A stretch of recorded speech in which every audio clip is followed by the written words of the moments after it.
Bienvenue sur cette conférence sur l'innovation numérique au service des parcours de soins. Voilà, donc la crise sanitaire de la Covid-19 a fait émerger des besoins d'innovation en e-santé dans l'urgence. Elle a été un formidable catalyseur d'usage. On a accéléré le mouvement. On a fait en 2 ans ce qu'on n'avait pas réussi à faire en 10 ans dans le domaine de la e-santé.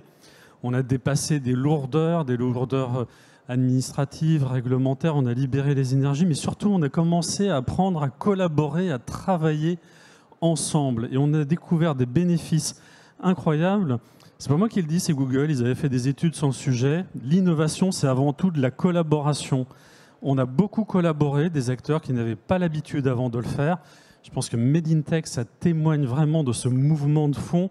On a des acteurs de la pharma, des acteurs qui viennent du monde de la technologie, des start-upers, on a des acteurs du monde des mutuelles, des acteurs institutionnels, territoriaux, hospitaliers, médicaux. Et donc, on a commencé à mettre en mouvement toutes ces énergies.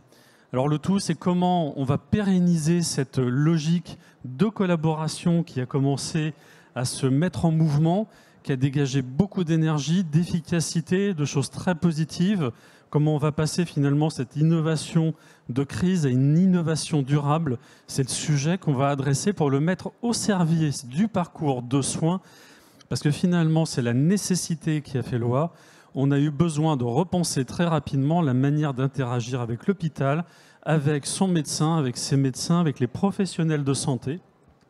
Et donc, on a vu beaucoup d'innovations émerger dans le parcours de soins. Donc, j'ai le plaisir d'accueillir autour de cette thématique passionnante Marie-Laure Saillard, qui est CEO de Medocteurs. Bonjour à tous. Nicolas Castoli, qui est directeur délégué auprès du directeur général chez l'AP-HP. Bonjour à tous. Agnès de Lernider, CEO de Future for Care. Bonjour à tous également. Et Antoine Ténière, directeur général de Paris Santé Campus, qui est aussi médecin, professeur en anesthésie-réanimation. Bonjour David et bonjour à tous. Donc si vous tombez dans les pommes, on a quelqu'un pour vous aider. Alors on va démarrer ce tour de table en expliquant finalement ce que vous faites les uns les autres, parce qu'on est sur un tour de table qui est très varié. Donc je vais laisser Antoine démarrer. Du coup, qu'est-ce que tu fais à la PHP ? Tu prends l'avion en passant devant l'accueil. Alors, pour ceux qui en douteraient, je ne suis pas Antoine Ténière, je tiens à dire. Ah pardon. Désolé Nicolas Antoine. Castoli. Non, mais voilà. C'était un plaisir et un honneur. Je ne sais pas si j'allais anesthésier ou réanimer, mais... Donc, ne tombez pas dans les pommes avec Antoine, avec Nicolas, pardon. L'un ne va pas sans l'autre. Et c'est ça. Faut espérer. Donc à la PHP, on a lancé avec l'Université de Paris une initiative qui s'appelle À Hôtel-Dieu, qui est un travail, c'est un projet qui commence à se concrétiser, qui vise à transformer le plus ancien hôpital d'Europe, l'Hôtel-Dieu, sur l'île de la Cité, qui est veillé par les tours de Notre-Dame, et d'en faire un grand lieu d'innovation ouverte au milieu de l'hôpital.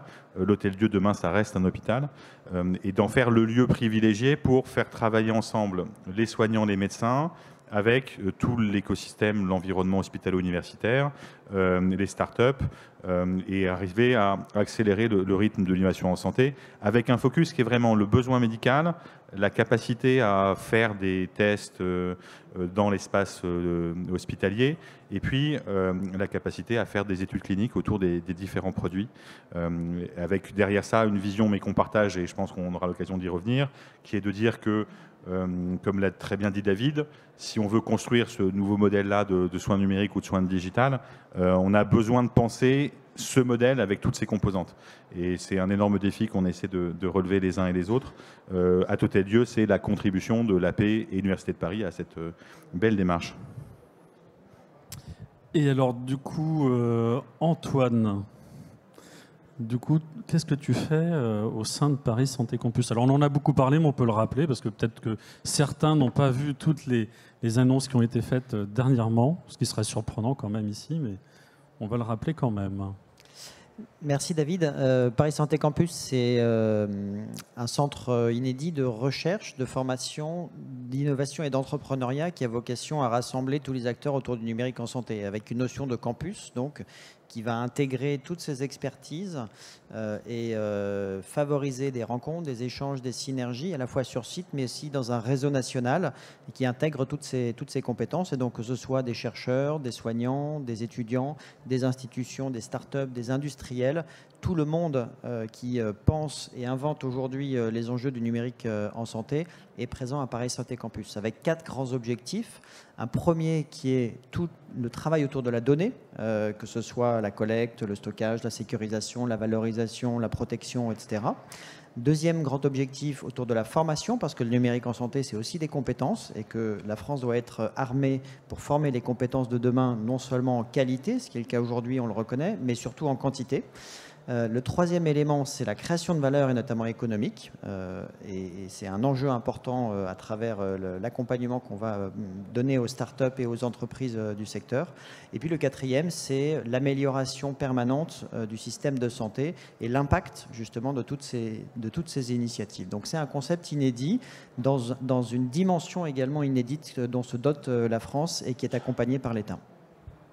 Et Agnès, Future for Care alors. Et alors Future for Care, c'est un accélérateur de start-up qui a été créé par 4 industriels, Sanofi, Generali, Capgemini, Orange, 4 leaders mondiaux à dimension européenne et qui se sont mis ensemble dans cette volonté de faire dialoguer les mondes de la santé et du numérique qui sont complexes et qui doivent travailler ensemble et faire émerger des nouvelles initiatives pour aider les startups à passer à l'échelle, à trouver leur marché.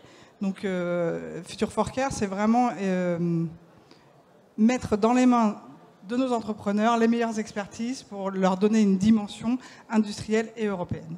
Alors on a le monde de l'hôpital qui est représenté, le monde de la recherche, des industriels, mais on a aussi le monde des startups avec Marie-Laure. Oui, bonjour David. Donc, Medoctors, c'est une start-up presque mammouth dans le monde de la e-santé, puisqu'on a notre date de création, c'est 2015. Donc, à l'époque, il y avait beaucoup moins de mouvements et les écosystèmes étaient beaucoup moins riches. Qu'est-ce qu'on fait chez Medoctors ? Notre vocation, c'est d'apporter l'accès aux soins pour tous sur l'ensemble des territoires et d'orienter les patients dans leur parcours de santé. Donc pour ce faire, on met en pratique ce qu'on appelle la télésanté. Alors sans rentrer dans les subtilités de nos métiers, la télésanté, c'est la possibilité de mettre en relation un patient avec son médecin ou un pro de santé ou entre plusieurs communautés médicales pour permettre une meilleure prise en charge du patient à distance. Donc ça se traduit notamment, et on en a beaucoup pratiqué pendant l'année 2020, ça se traduit par de la téléconsultation, qui est l'un des actes de télémédecine les plus connus, mais bien évidemment aussi tout ce qui va autour de la téléexpertise, la télésurveillance et également le télésoin. Donc le télésoin, c'est la possibilité qui est offerte également aux paramédicaux de suivre à distance leurs patients. Alors du coup, très concrètement, parce que là on voit bien les concepts, mais qu'est-ce que vous adressez au quotidien ? Est-ce que vous auriez une ou deux illustrations à nous donner finalement sur les sujets que vous avez commencé ou que vous allez commencer à adresser dans le cadre de ces activités ? Antoine, du coup, est-ce que vous avez déjà lancé des activités très concrètes sur Paris Santé Campus ? Oui, absolument. Donc, on a lancé des activités à la fois au sein des instituts de recherche. Il y a 4 grandes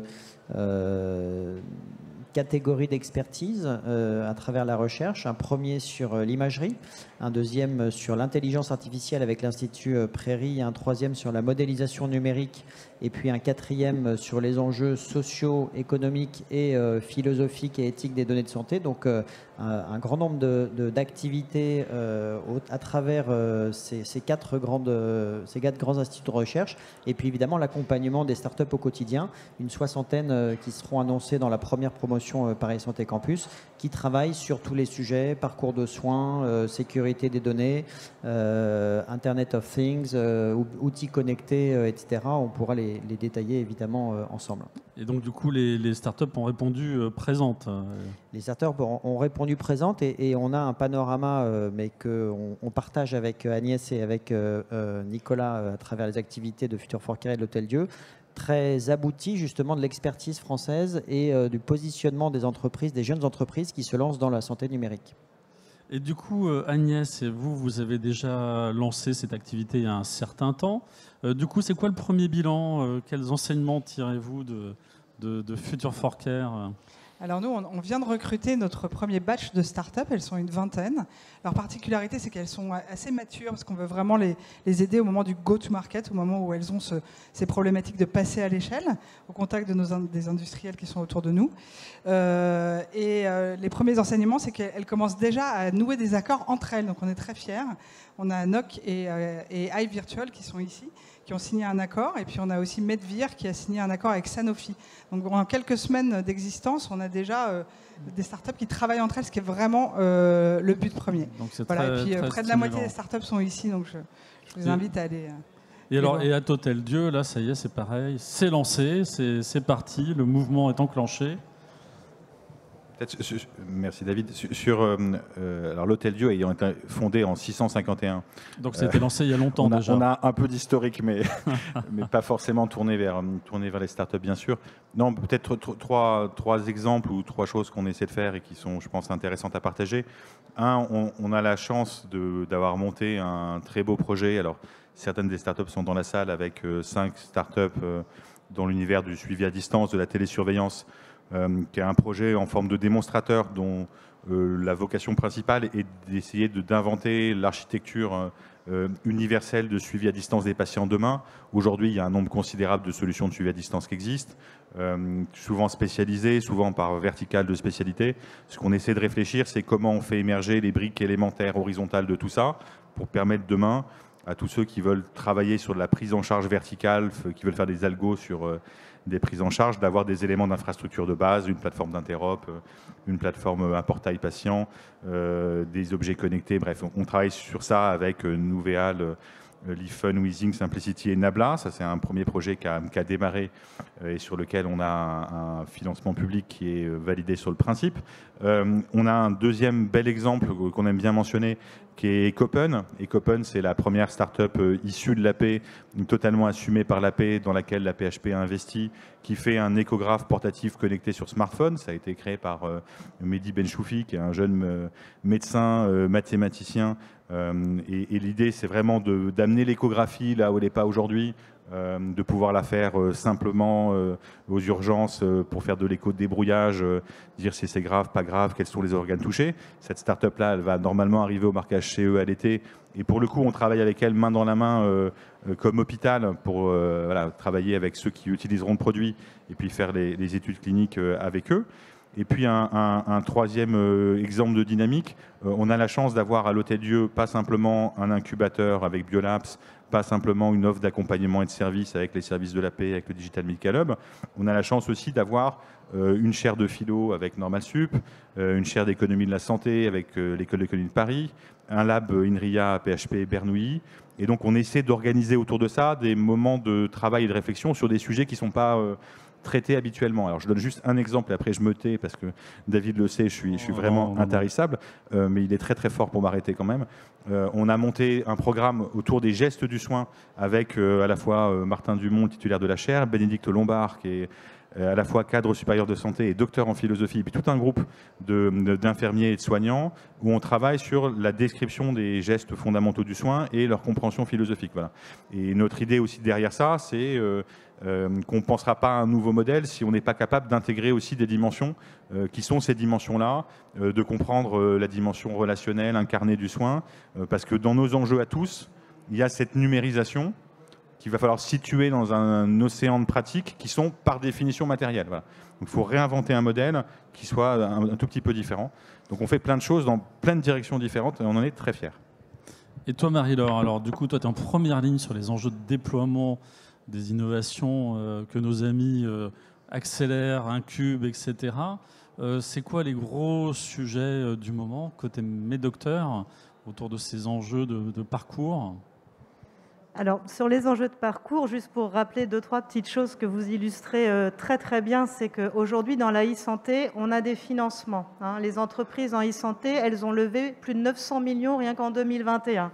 Donc, on a de l'argent, globalement. C'est une bonne nouvelle. Donc ça, c'est une bonne nouvelle. On a des initiatives hybridées, effectivement, avec des acteurs qui de plus en plus se parlent.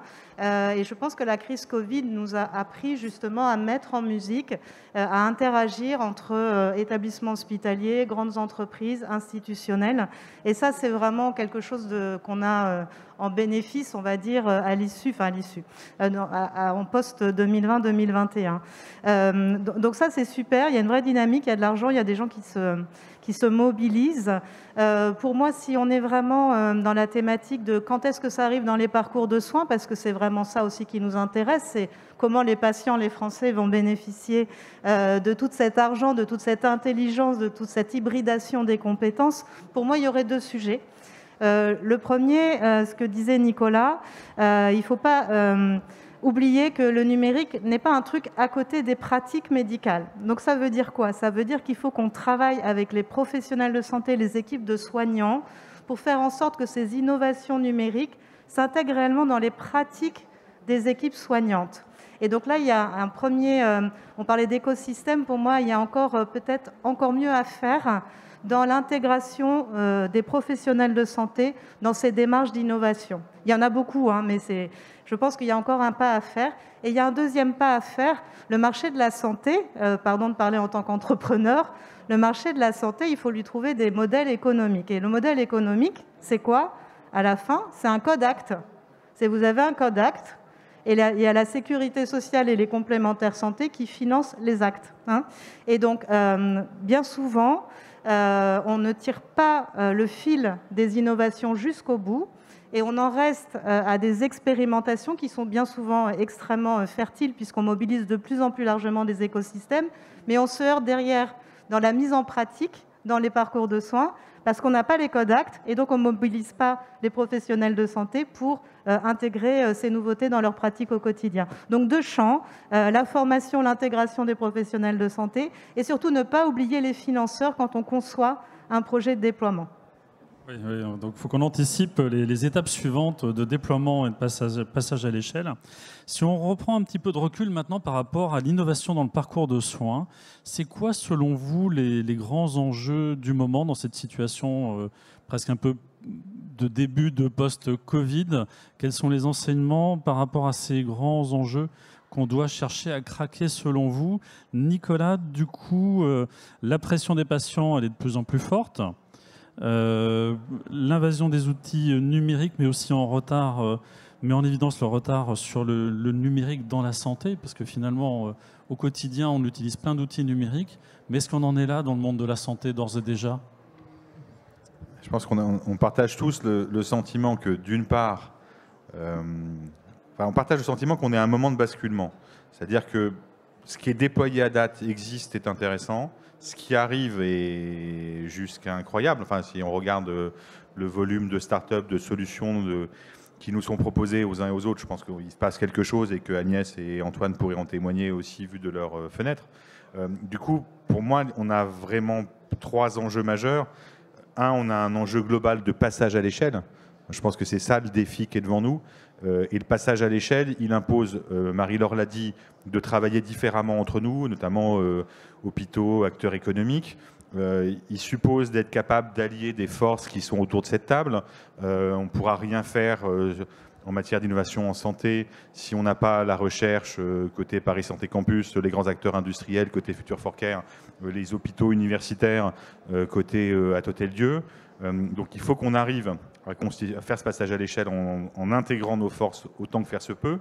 On a un sujet d'interopérabilité sur lequel je ne reviendrai pas, qu'on partage tous, je crois, qui est un des facteurs limitants du système. Et il faut qu'on trouve des solutions, parce qu'aujourd'hui, la file active de demi-connecteurs à créer, elle devient juste ingérable pour tout le monde, pour vous comme pour nous. Et puis, troisièmement, on a un enjeu de construction d'un modèle. Marie-Laure l'a dit, c'est un modèle économique et financier, d'une part, parce que cette santé numérique qui arrive, comment elle est rémunérée, comment vous, entre start-up et professionnels de santé, comment à la fin des fins on a quelque chose qui fonctionne, c'est pas clair.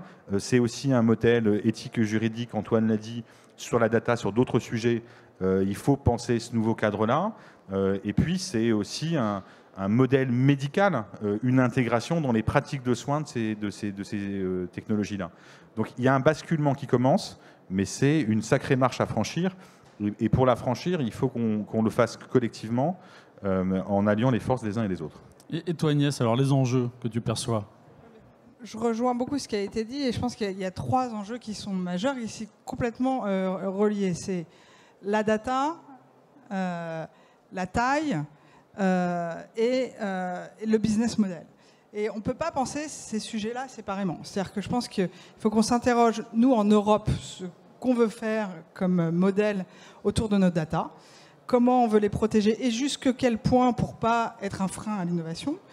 Et une fois qu'on touche ce point-là, on touche celui du business model, car se pose tout de suite la question de quelle est la valeur des data et qui est le payeur, et aussi celui de l'échelle, puisqu'on est sur un marché européen qui est incroyablement fragmenté par rapport aux US et encore plus la Chine, où vous tapez immédiatement des centaines de millions d'usagers, que ce soit des professionnels de santé, des patients, voilà, ou des clients. Et donc je pense qu'on ne peut pas faire autrement que prendre ces 3 sujets de manière totalement holistique et 360 degrés.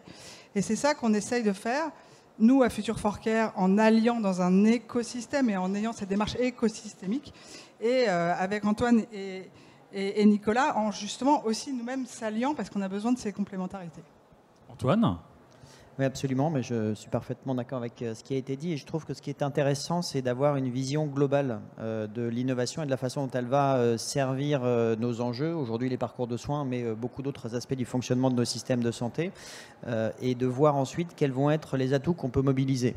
L'intelligence collective, les outils, mais qui ne sont pas une finalité, qui sont vraiment des éléments qui nous permettent d'aller vers de l'innovation, de l'organisation. Je pense que c'est essentiel pour porter la bonne vision et de comprendre aussi, et je trouve qu'on a des très bons exemples à travers ce qui s'est passé pendant la pandémie, comment est-ce qu'on peut avoir des succès. S'il y a eu des organisations extrêmement performantes, la PHP en a été porteur par exemple pendant la pandémie, où tous les acteurs se sont alignés pour mettre à disposition de la continuité entre la ville et l'hôpital dans une logique de parcours de soins, partager des informations, donner des résultats par des outils numériques, etc. Et où tout s'est aligné parce qu'il y avait une urgence et parce que derrière, ça mettait tout le monde au diapason. Il faut qu'on comprenne comment est-ce qu'en temps de paix, entre guillemets, puisque c'est ce vers quoi, en tout cas paix épidémique, ce vers quoi on tend, on maintient cette vision-là, on maintient cet alignement des acteurs et on maintient l'ambition d'avoir à la fois des outils, des organisations, des modèles économiques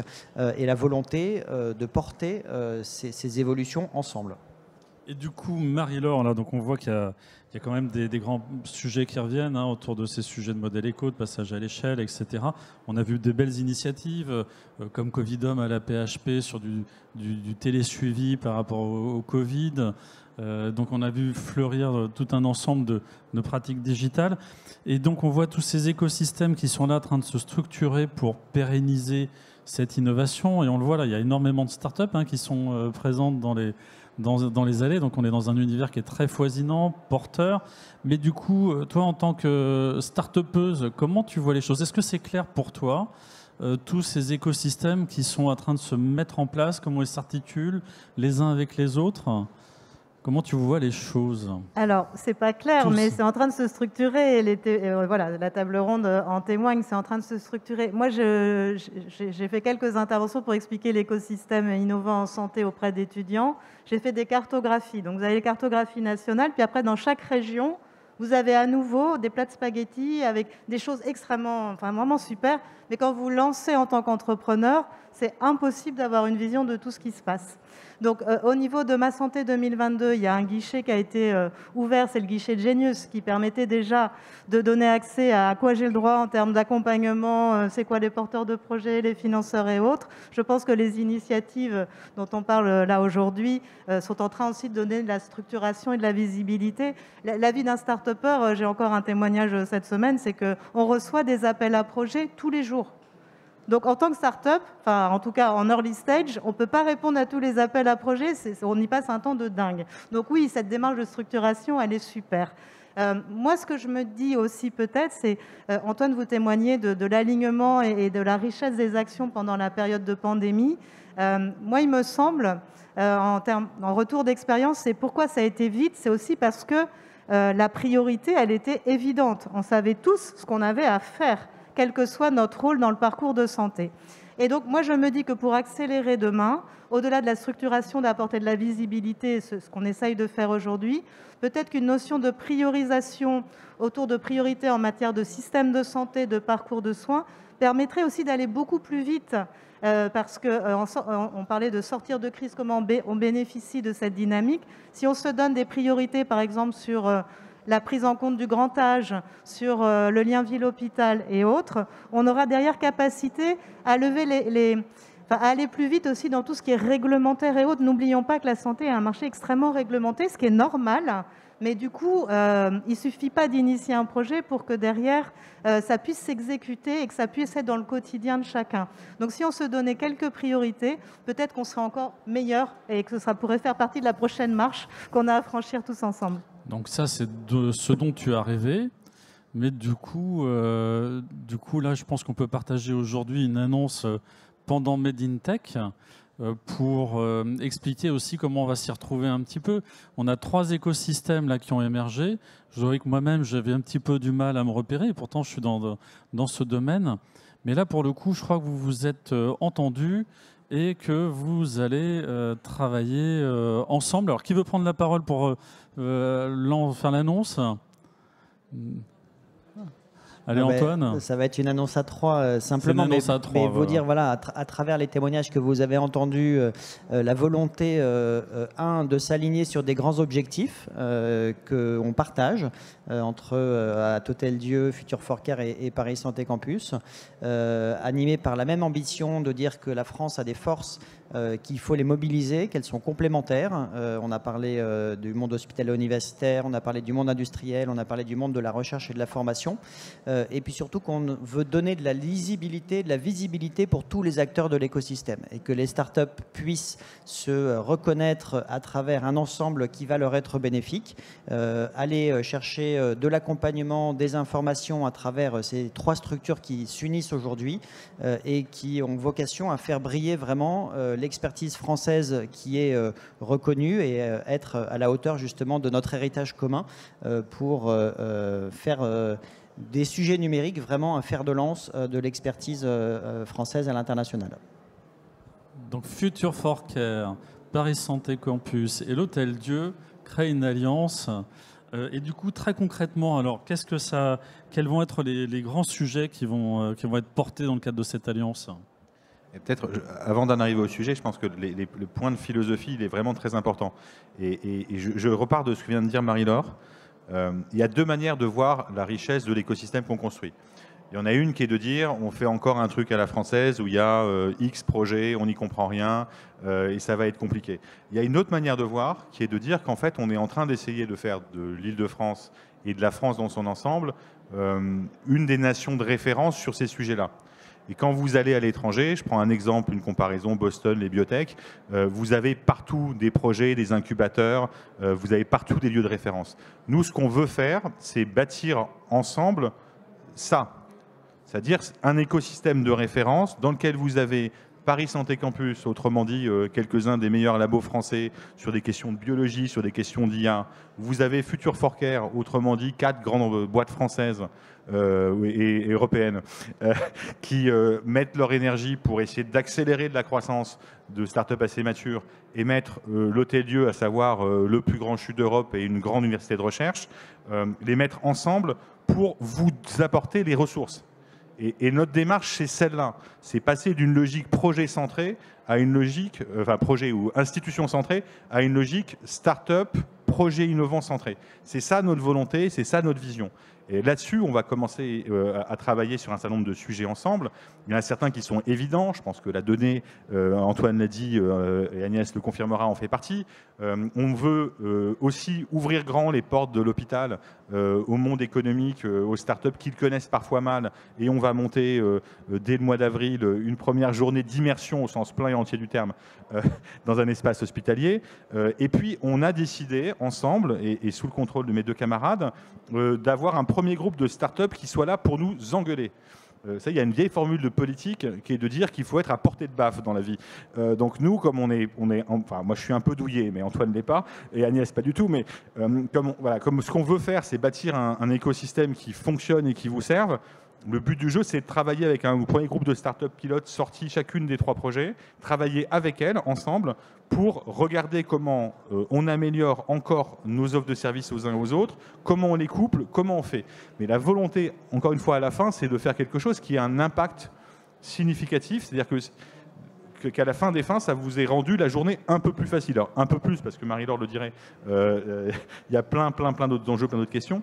Mais c'est comme ça qu'on prend ce sujet-là, et c'est donc une alliance opérationnelle, quotidienne, et puis notre but, c'est de structurer une espèce de communauté partagée des 3 projets. Et là, je ferme ma grande bouche, et je passe la parole à mes petits camarades. Agnès, tu veux prolonger, compléter ? Non, mais effectivement, ce qui nous unit, c'est de faire rayonner la France et l'Europe sur ce marché de la santé numérique qui a une valeur gigantesque, pas que économique, mais aussi pour nos systèmes de soins qui sont aujourd'hui ultra fragiles. Donc je pense que ça, c'est vraiment ce qui nous unit.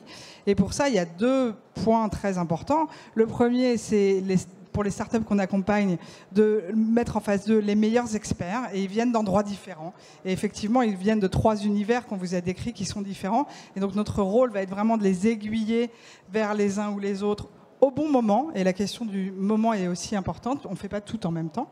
Et puis l'autre chose, c'est de porter une voix, celle de la France, celle de l'Europe, et de la porter ensemble. Et là encore, on a chacun nos travaux, on a chacun des travaux très poussés, et l'idée c'est sur un certain nombre de sujets assez restreints et qu'on va travailler ensemble, de pouvoir élever nos voix et les faire entendre en fédérant des industriels, des politiques, des académiques et tout le monde hospitalier avec Nicolas. Donc je pense que c'est ces 2 enjeux. Il y a des pistes de travail alors sur ces sujets de collaboration en commun qui commencent à se dégager ? Oui, il y a plusieurs grands axes. Donc, on a parlé de l'accompagnement des startups, la volonté de partager aussi la compréhension des mondes de chacun. Je pense que c'est très important. Et puis de partager avec chacun des acteurs qui inventent la santé numérique de demain. Comment est-ce qu'on pense la recherche? Comment est-ce que se déroule le soin en pratique à l'hôpital? Comment est-ce qu'on peut accélérer du market access, etc.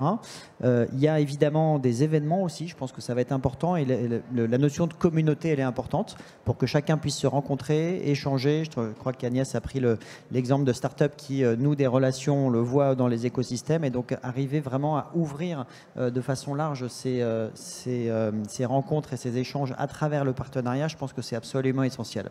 Alors moi, ce qui m'a frappé, à un moment, je me suis dit, mais tiens, mais c'est des projets, est-ce qu'ils vont fusionner? Est-ce qu'ils sont différents? En fait, c'est vraiment la complémentarité en fait, qui vous unit. Vous êtes des acteurs qui sont assez différents, mais qui partagent cette ambition de faire rayonner cet écosystème francilien au niveau national et au niveau international. Mais du coup, finalement, on peut aussi insister sur vos complémentarités et vos différences. C'est exactement ça. Je pense que c'est ça le message clé à retenir. C'est à la fois qu'on est complémentaires et que donc on fait ensemble. Et c'est une chose qui singularise la révolution du soin numérique, c'est qu'elle va être très ancrée dans la recherche sur tout le volet IA, data et pas simplement. Elle va devoir impliquer des acteurs hospitaliers, hospitalo-U, parce qu'il faut que ces outils soient validés, rentrent dans le registre du soin. Et puis, il faut qu'elle soit portée par des acteurs industriels. Enfin, l'ampleur du déplacement qu'on doit faire collectivement, là, il est majeur. Enfin, vous le savez mieux que nous. Le nombre considérable d'obstacles à lever, il est juste incroyable. Honnêtement, un paysage dans lequel on n'aurait pas la recherche, ou pas les industriels, ou pas les hôpitaux, ne marcherait pas. Et donc, la chance qu'on a aujourd'hui, c'est qu'il y a les trois. Et notre devoir, plus que notre chance, c'est de travailler ensemble avec vous et à votre service. C'est ça qu'on essaie de faire Et c'est ça qu'on doit construire assez largement avec vous. Derrière ça, je le redis, et vraiment, je pense qu'on partage ce sentiment-là de chacun des points de vue. L'objectif, c'est de faire ensemble quelque chose qui fasse référence à l'échelle internationale. C'est-à-dire que si on sort 2 secondes, le système français a évidemment plein de défauts, c'est normal. Il a aussi plein de qualités. Si on regarde ce qu'on a en termes de force scientifique, ce qu'on a en termes de force hospitalière, ce qu'on a aussi en termes d'acteurs industriels, on a des éléments clés de l'équation. Et puis on a une dernière chance qui est ce qui se passe aujourd'hui. Donc vous êtes les acteurs et les témoins. On a un nombre de créations d'entreprises innovantes dans le secteur de la santé qui est juste fou. On a l'addition de phénomènes successifs. On a le retour d'une génération entière de start-upers partis aux États-Unis ou ailleurs qui sont revenus en France pour créer des boîtes, souvent dans la santé. On a le travail de tous ceux qui ont été les pionniers de ces sujets, MedDoctor en fait partie. On a l'effet post-Covid qui fait que pour un certain nombre de personnes, et le salon lui-même en est issu, ce sujet-là a été remis au centre du paysage. Donc on a un moment... Alors on peut le dire en grec, si on parle de kairos, en latin, si on parle de momentum, mais on a un moment clé. Et il faut qu'on arrive à faire ça collectivement. Et tu l'as très bien dit, et Antoine l'a très bien dit, et je jure que je me tais après, hein, vraiment. Promis. C'est promis, oui. Mais on est... Enfin, dans la crise, on a su faire des choses parce que la crise nous a imposé de nous décloisonner. La vraie question, c'est comment on arrive à continuer à faire ça dans un contexte où on n'a plus, on l'espère, cette contrainte-là, dans un secteur qui est segmenté, régulé, cloisonné. Donc il faut qu'on arrive à apporter du lien, et c'est ce qu'on essaie de faire, et je me tais. Donc en fait, cette idée d'alliance, c'est vraiment de fusionner, c'est pas de fusionner des projets, c'est de créer ces complémentarités, de les rendre visibles autour de ce but de passage à l'échelle, et d'intégrer cette dimension internationale. Et là, l'objectif, c'est vraiment de faire du rayonnement de la France, c'est de faire du rayonnement et du passage à l'échelle industrielle au niveau européen, au niveau international. Donc si j'ai bien tout compris, hein, vous me dites si c'est clair pour moi. Donc on a un lien sur l'écosystème de recherche avec Antoine. On a le lien avec le monde de l'hôpital, avec toi Nicolas. Et puis Future for Care, c'est aussi des grandes entreprises qui vont accompagner le passage à l'échelle. Parce qu'à un moment donné, si on doit raisonner international, bah vous savez raisonner international. Et vous pouvez être des partenaires dans cette internationalisation naturelle. Oui, je pense que c'est très important. C'est-à-dire que le marché de la santé numérique est encore très jeune. Il est très, très foisonnant. Il y aura on parlera réellement de succès quand on aura des solutions qui seront dans les mains de patients, de nombreux patients, et qui auront aussi trouvé leur modèle économique et leur pérennité parce que le marché est grand. Et je renforce encore ce propos et cette idée que j'évoquais tout à l'heure, de dire que l'Europe est un marché qui est structurellement fragmenté. Et donc, il faut qu'on soit d'autant plus vigilant quand on est en Europe à la taille du marché qu'on adresse, parce qu'on n'a pas un pays continent, nous. Et donc, voilà, il faut travailler cette notion de passage à l'échelle qui est un peu l'unique clé de succès et de pérennité des entreprises. Si on est sur un marché trop petit, à un moment, le modèle va être fragile. Non, mais je pense que c'est beaucoup plus clair pour moi, en tout cas. J'espère aussi pour la salle. On va avoir des questions tout à l'heure. Du coup, pour finir sur ce sujet-là, est-ce qu'on peut partager ensemble des illustrations très concrètes de sujets que vous aimeriez craquer là, dans les mois qui viennent au travers de cette alliance et de cet écosystème? On peut peut-être démarrer là par Marie-Laure, si tu avais un sujet. Donc prends ta baguette magique entre les mains, voilà, et là maintenant tu vas l'activer. Et quel est le sujet que tu aimerais qu'on puisse craquer sur l'innovation sur le parcours de soins? C'est dur parce que tu sais bien que je suis gourmande, alors en choisir un, c'est toujours difficile pour moi. Donc plusieurs, tu as le droit à plusieurs. J'ai le droit à 2 ? Allez, je me dépêche. Le premier sujet, Antoine y a fait référence tout à l'heure. Je pense qu'on arrivera à vraiment diffuser les usages si on arrive aussi à avoir une politique en matière de data et d'interop. Nicolas en parlait. Puisque, en fait, l'un des bénéfices de la santé numérique, c'est que ce sont les datas qui bougent, ce sont les datas qui se propagent, qui donnent du sens, qui produisent du sens. Et qui permettent du coup à des patients qui sont très éloignés d'une expertise, par exemple, d'y avoir accès. Donc pour avoir tous les bénéfices, le premier sujet, c'est vraiment, sans que ce soit un frein, comme vous le disiez Agnès, mais vraiment asseoir le sujet des data et de l'interop. on est en cours, mais il y a encore du travail à faire. Et pour moi, le deuxième sujet, et je prends ma baguette magique pour ce deuxième aussi, c'est n'oublions pas que les innovations numériques sont assises sur des innovations organisationnelles. Donc n'oublions pas, et cette vision écosystémique est très porteuse de sens à cet égard, mais qu'il y a aussi toute l'organisation voilà, aussi à mettre en regard et à ne surtout pas mettre à côté des réflexions sur le numérique. Qui veut utiliser sa baguette magique là, pour craquer un sujet là, dans les mois qui viennent, très concret Nicolas, tu peux agir. Oui, je pense que Marie-Laure l'a dit, l'interopérabilité, c'est le sujet majeur, en tout cas c'est le facteur limitant le plus important. Je pense qu'il y a un deuxième sujet, mais qui est juste un sujet de perspective, et je vais essayer de faire court pour arrêter de parler tout le temps. Ma mère me le disait déjà. Je pense qu'on a derrière le suivi à distance des patients, derrière les objets connectés, la vraie question c'est la relation numérique avec le patient. On est en train d'établir un lien numérique qui dépasse largement la collection de biomarqueurs, de data. On est capable d'avoir une interaction permanente avec le patient. On est capable d'imaginer des démarches de coaching, accompagnement qui a un sens médical. On est capable de faire des interventions. Je trouve que ce sujet-là est un sujet qui est gigantesque, qu'il faut qu'on ouvre, qui est le sujet d'après, et qui est vraiment une des questions les plus intéressantes autour desquelles on puisse élaborer. Et pour faire ça, il faudra des sciences de l'information, il faudra des sciences cognitives, il faudra de la philo, de l'éthique & co. Donc c'est vraiment un très beau sujet. Et par ailleurs, pardon, j'ai un autre tout petit point qui est de dire, aujourd'hui, quand nous, à l'AP, on regarde ce que les startups nous amènent, il y a beaucoup de choses en suivi à distance de patients, il y a beaucoup d'objets de ce type, il y a très peu de choses qui répondent à ce que les soignants nous proposent à nous, à savoir des projets à impact très fort sur la qualité de vie au travail. La première attente des soignants aujourd'hui, c'est des solutions, des outils numériques, organisationnels qui améliorent la vie quotidienne dans l'environnement du soin. Et voilà. Et ça, je pense que c'est un sujet sur lequel il faut qu'on se mobilise collectivement, y compris en post-Covid.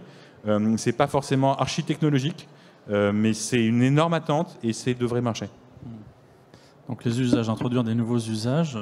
Du coup, Agnès, ta baguette magique, alors tu peux l'utiliser 1 ou 2 fois si tu veux. Quels seraient les sujets que vous souhaiteriez craquer là, dans les mois qui viennent? Alors, je pense que ce qui est important, c'est que les innovations, elles soient au service de la création de valeur, mais aussi pour régler un des problèmes profonds de l'efficience de nos systèmes de soins qui, la crise Covid l'a mis à jour, mais on le savait avant, sont incroyablement fragiles. Et donc je pense qu'il faut que ces innovations elles soient au service d'une démocratie sanitaire qui est ultra fragile et qui doit vraiment être ce qui aussi doit nous guider.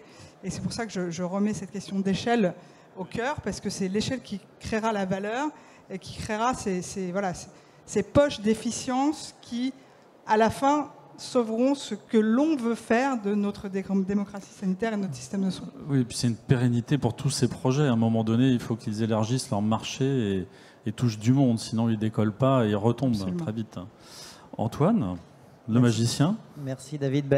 Finalement, moi je trouve aujourd'hui on est dans un moment, Nicolas en parlait tout à l'heure, où on a quand même beaucoup de force. Je ne sais pas si on peut parler de chance, mais d'éléments qu'il faut reconnaître.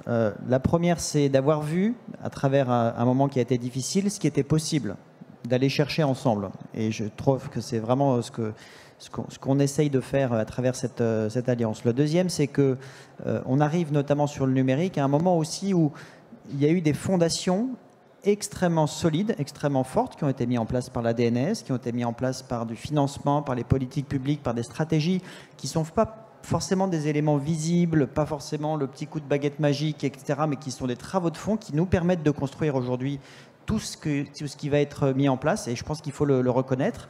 Et puis, ce qui a été dit tout à l'heure aussi, qui est intéressant, c'est il y a des appels à projets tous les jours. Alors, ça crée de la complexité parce qu'on ne peut pas forcément répondre à tout, mais la réalité derrière, c'est qu'il y a beaucoup d'argent à aller chercher, beaucoup de façons d'agréger des acteurs, des expertises, et que ça va nous servir aussi à tous les trois à dire on va créer des consortiums, et plutôt que de répondre un par un dans notre coin, on va aller à 10, à 15, à 20 grands acteurs coordonnés, adresser des grandes questions autour de la santé mentale, autour des maladies infectieuses, autour de la santé de la femme, autour des maladies pédiatriques. Voilà. tout ça, aujourd'hui, c'est ces forces avec lesquelles on va pouvoir travailler tous ensemble. Et moi, ce que je souhaite, c'est que, on verra si ces forces continuent à s'aligner, mais surtout qu'on ait la responsabilité aujourd'hui de s'en servir et de garder les cadres qui nous permettront de répondre aux problématiques qu'on voit à travers l'intelligence artificielle, les algorithmiques, l'interopérabilité, etc. aujourd'hui, mais garder ces cadres aussi pour demain et inventer ce qu'on ne connaît pas aujourd'hui et qui va permettre d'améliorer notre système de santé. Oui, donc là, on est vraiment dans une vision long terme également. On combine le court terme, le long et le long terme. C'est important, je pense, effectivement, de le souligner, de le rappeler, Antoine. Ma Santé 2022, le lancement d'espace numérique santé, tout ce qui est messagerie sécurisée de santé, identifiant numérique de santé. Parce que pour faire de la magie, il faut aussi des fondations un peu solides, un peu costauds, qui permettent aujourd'hui d'activer toute cette ambition pour créer de la confiance. Parce qu'il faut de la confiance autour de toutes les données qu'on est en train de manipuler avec tout ce qu'on vient de se dire. Et là, pour le coup, on est dans un moment qui est très intéressant. On est sur une nouvelle page qui s'ouvre avec l'espace numérique santé. C'est le bon timing pour y aller. Il y a tout ce qu'il faut en socle. Et donc là, on peut accélérer aussi l'innovation parce qu'il y a ces bases qui ont été posées et avant la crise. C'est-à-dire on n'a pas attendu la crise pour y aller. Ça a démarré bien avant. Donc il y a une volonté aussi de l'État très forte sur ces sujets-là. Donc voilà, on arrive au bout de cette conférence. J'espère pour vous, comme pour moi, en tout cas pour moi, c'est beaucoup plus clair comment vous allez travailler ensemble et comment les startups vont aussi pouvoir s'articuler. Donc merci en tout cas d'avoir fait bénéficier de Made in Tech de cette annonce d'alliance avec 3 écosystèmes d'innovation emblématiques franciliens, nationaux et internationaux, si j'ai bien tout compris. Merci à vous. On va prendre quelques questions. J'ai vu qu'il y avait une ou deux mains impatientes qui avaient envie de s'activer. Alors, je ne sais pas si on peut faire passer les micros, s'il y a quelqu'un pour les micros. Sinon, je vais m'en charger.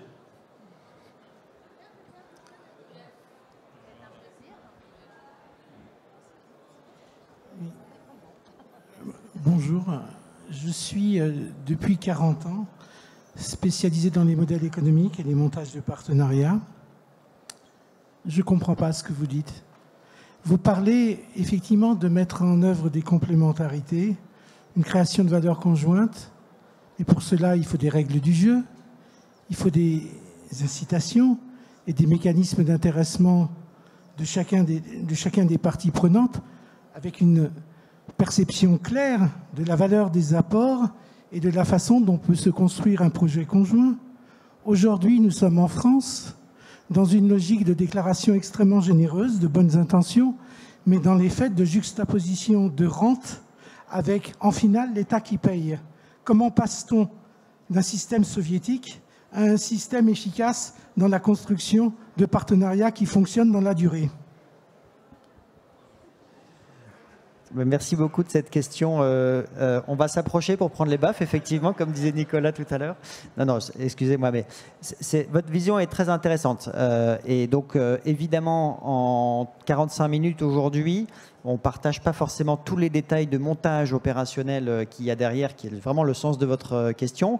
Je vous garantis, en tout cas, Paris Santé Campus, qui est porté par des grandes institutions publiques, INSERM, INRIA, Health Hub, Agence numérique en santé, l'Université PSL, s'investit. Mais je vais laisser la parole à Agnès pour dire comment les industriels derrière financent et investissent également dans ce partenariat. Et évidemment, chacun d'entre nous en retire de la valeur et crée de la valeur pour l'ensemble. Donc après, la question que vous posez, c'est comment est-ce qu'on écrit tout ça en l'objectif. Ça fait partie, à mon avis, du contrat de mariage.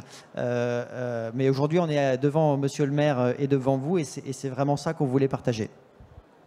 Alors, Future for Care n'est pas financé par l'État. Et effectivement, je ne sais pas si c'est un mariage, mais en tout cas, ça n'est pas une fusion. Et je crois qu'on l'a aussi dit pour ces raisons, que c'est des mécanismes de financement qui sont dans chacun des 3 cas très différents. Ce qui, je pense, n'empêche une volonté commune de créer de la valeur pour le système et pour notre pays, et pour le patient à la fin qui aura ses solutions et ses innovations entre les mains.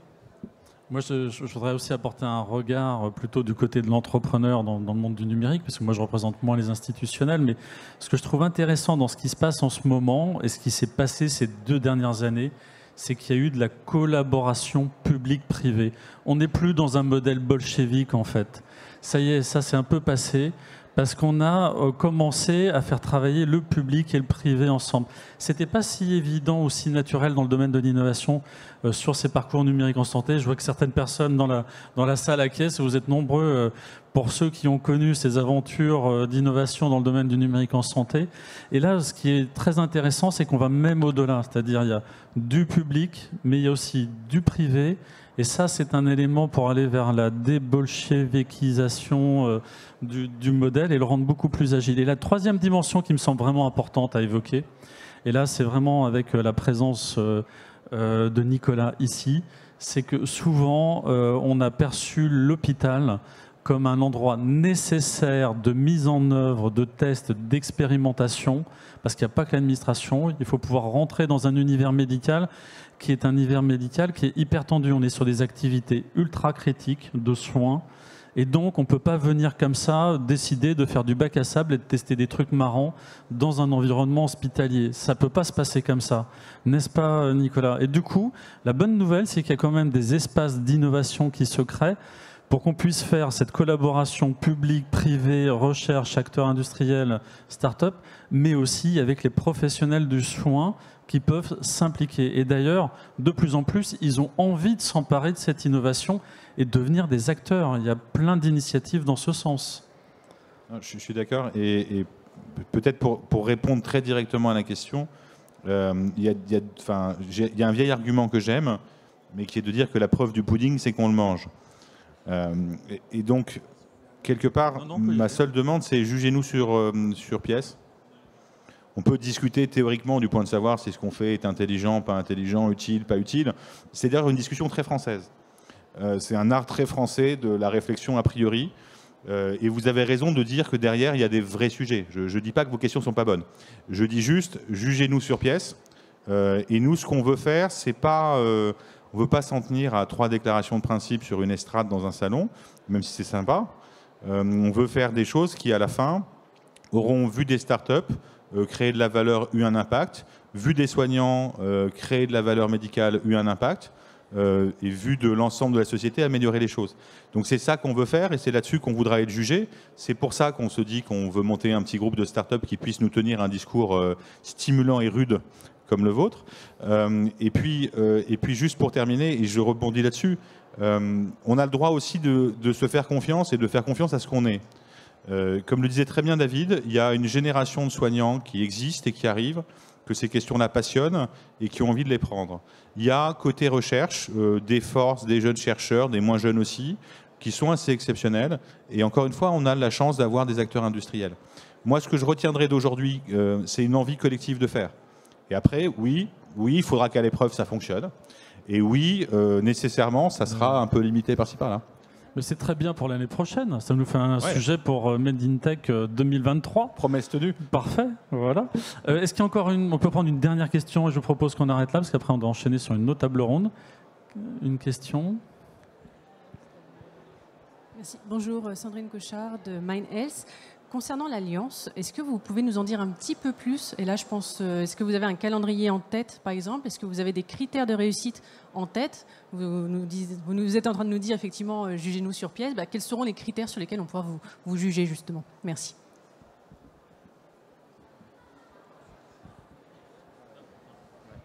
Alors, on pourra discuter tout à l'heure éventuellement d'éléments précis, mais effectivement, on a décidé d'accompagner ensemble plusieurs startups qui sont sur les différents écosystèmes. Donc là, il y a un calendrier d'accompagnement qui est affiché dans un communiqué de presse qui va sortir rapidement. Vous aurez les détails, bien sûr.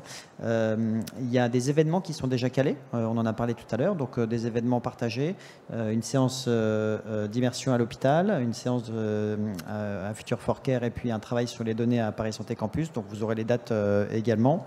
Il y a la volonté de réfléchir autour des stratégies sur les données ensemble. Donc là, c'est du travail interne, mais typiquement ce dont parlait Nicolas, c'est-à-dire comment est-ce qu'on structure une stratégie, comment est-ce qu'on accompagne des startups à s'investir sur de la donnée et tout ce qui va avec. Voilà, donc c'est des éléments qui sont très concrets et on pourra vous détailler en plus le reste si vous le souhaitez. Et pour compléter et rebondir sur ce que disait Marie-Laure, une de nos priorités, c'est justement de trouver des priorités. C'est de ne pas s'éparpiller dans ce marché qui est très riche, très foisonnant. Et si on veut faire porter nos voix, il faut aussi limiter le nombre de sujets sur lesquels on va travailler. Et donc ça fait vraiment partie de nos premières actions. C'est se dire quels sont les 3-4 sujets clés qu'on va pousser. Et c'est à ça qu'on mesurera notre succès. Eh bien, merci à tous. Merci à tous. Merci pour votre participation. Merci.